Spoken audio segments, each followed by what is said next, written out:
Exode, chapitre 17. Toute l'assemblée des Israélites partit du désert de Sin pour parcourir les étapes que l'Éternel leur avait ordonnées, et ils campèrent à Réphidim. Là, le peuple ne trouva pas d'eau à boire. Alors le peuple chercha querelle à Moïse.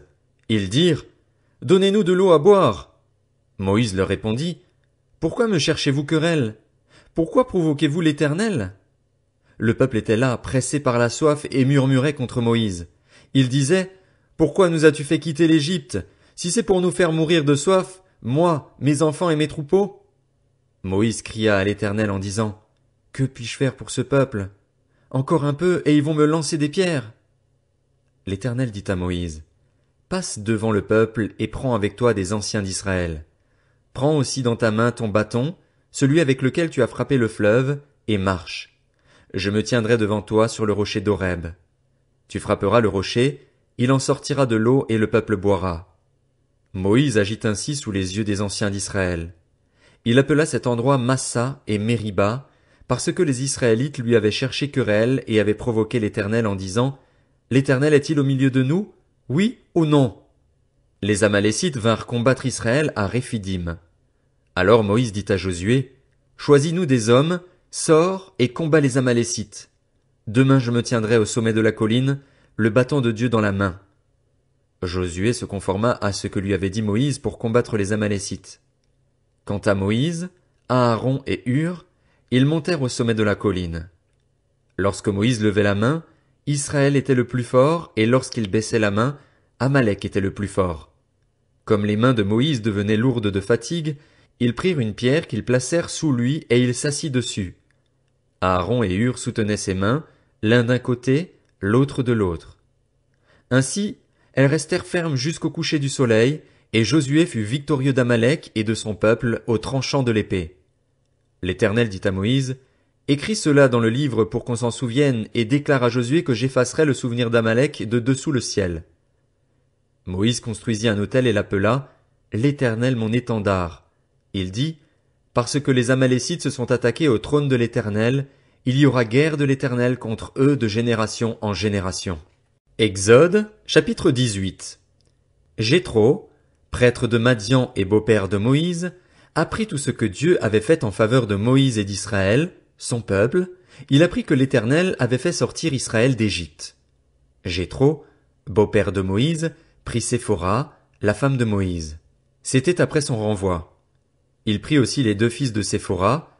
L'un s'appelait Gershom, car Moïse avait dit, « Je suis en exil dans un pays étranger. » L'autre s'appelait Eliezer, car il avait dit, « Le Dieu de mon père m'a secouru et il m'a délivré de l'épée du Pharaon. » Jéthro, le beau-père de Moïse, vint avec les fils et la femme de Moïse au désert où ils campaient, à la montagne de Dieu. Il fit dire à Moïse, « Moi, ton beau-père Jéthro, je viens te trouver avec ta femme, et ses deux fils l'accompagnent. » Moïse sortit à la rencontre de son beau-père. Il se prosterna et l'embrassa. Ils s'informèrent réciproquement de leur santé, puis ils entrèrent dans la tente de Moïse. Moïse raconta à son beau-père tout ce que l'Éternel avait fait au Pharaon et à l'Égypte à cause d'Israël, toutes les difficultés qu'ils avaient rencontrées en chemin et la façon dont l'Éternel les avait délivrés. Jéthro se réjouit de tout le bien que l'Éternel avait fait à Israël en le délivrant de la main des Égyptiens. Il dit, « Béni soit l'Éternel qui vous a délivré de la main des Égyptiens et de celle du Pharaon, qui a délivré le peuple de la main des Égyptiens. Je reconnais maintenant que l'Éternel est plus grand que tous les dieux, puisque l'arrogance des Égyptiens est retombée sur eux. » Jéthro, le beau-père de Moïse, offrit à Dieu un holocauste et des sacrifices.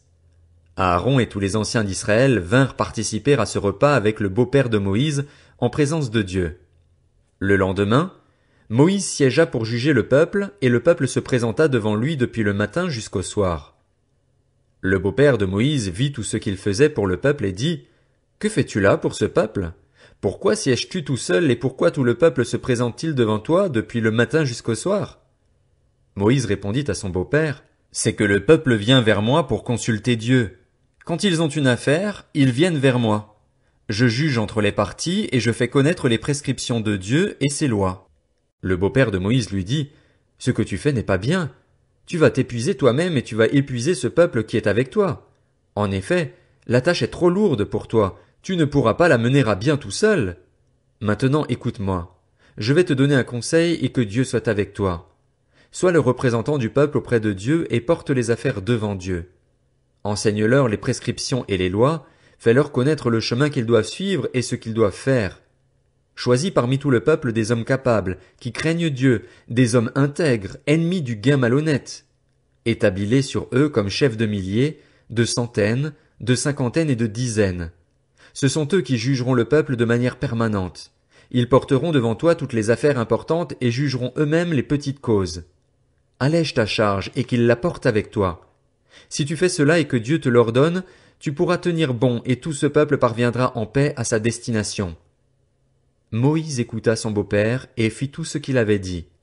Moïse choisit parmi tout Israël des hommes capables et les établit chefs du peuple, chefs de milliers, de centaines, de cinquantaines et de dizaines. Ils jugeaient le peuple de manière permanente. Ils portaient devant Moïse les affaires difficiles et jugeaient eux-mêmes toutes les petites causes. Moïse laissa partir son beau-père et Jéthro retourna dans son pays. Exode, chapitre 19. Le jour même du 3e mois après leur sortie d'Égypte, les Israélites arrivèrent au désert du Sinaï. Partis de Réphidim, ils arrivèrent au désert du Sinaï et campèrent dans le désert. Israël campa là, vis-à-vis de la montagne. Moïse monta vers Dieu et l'Éternel l'appela du haut de la montagne en annonçant « Voici ce que tu diras à la famille de Jacob, ce que tu communiqueras aux Israélites. Vous avez vu ce que j'ai fait à l'Égypte et la façon dont je vous ai porté sur des ailes d'aigle et amené vers moi. Maintenant, si vous écoutez ma voix et si vous gardez mon alliance, vous m'appartiendrez personnellement parmi tous les peuples, car toute la terre m'appartient. Vous serez pour moi un royaume de prêtres et une nation sainte. Voilà les paroles que tu diras aux Israélites. » Moïse vint appeler les anciens du peuple et leur exposa toutes ces paroles, comme l'Éternel le lui avait ordonné. Le peuple tout entier répondit « Nous ferons tout ce que l'Éternel a dit. » Moïse rapporta les paroles du peuple à l'Éternel. Et l'Éternel dit à Moïse « Voici, je vais moi-même venir vers toi dans une épaisse nuée afin que le peuple entende quand je te parlerai et qu'il ait toujours confiance en toi. » Moïse rapporta les paroles du peuple à l'Éternel.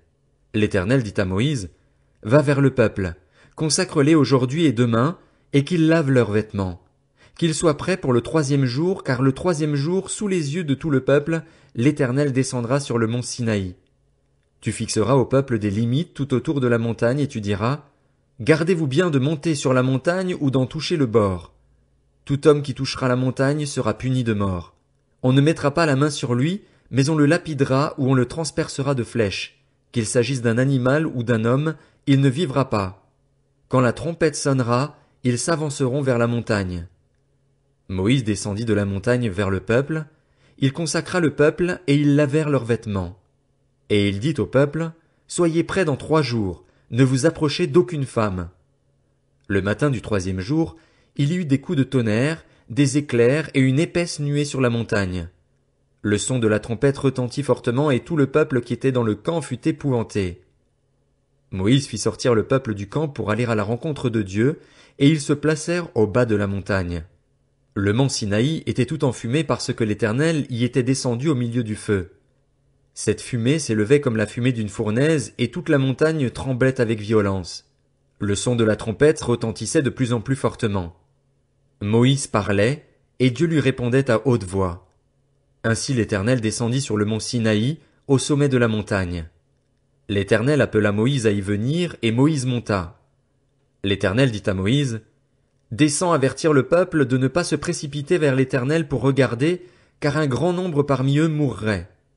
Que les prêtres qui s'approchent de l'Éternel se consacrent aussi, de peur que l'Éternel ne les frappe de mort. » Moïse dit à l'Éternel, « Le peuple ne pourra pas monter sur le mont Sinaï, puisque tu nous as toi-même donné cet avertissement.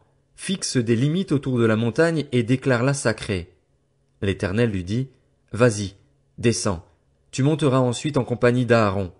Quant aux prêtres et au peuple, qu'ils ne se précipitent pas pour monter vers l'Éternel, de peur qu'il ne les frappe de mort. » Moïse descendit vers le peuple et lui parla.